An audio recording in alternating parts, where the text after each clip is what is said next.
Замор, вртоглавици, отежнато дишење, висок притисок.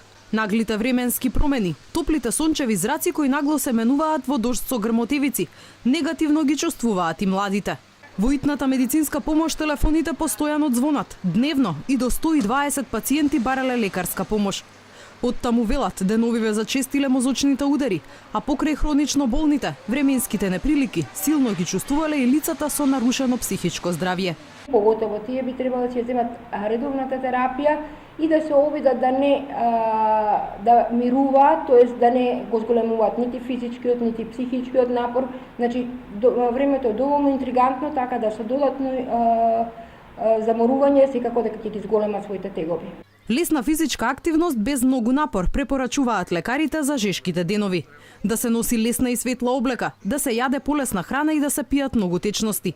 Вака граѓаните ќе ги ублажат последиците од наглите промени на воздухот, вели доктор Неделковска. Во време на летните одмори, особено да внимаваат лицата кои тргнуваат на пат, апелира таа. Да се тргнува во раните, да се прават чести одмори, да се носи лесна храна и да не се вози под дејство на лекови.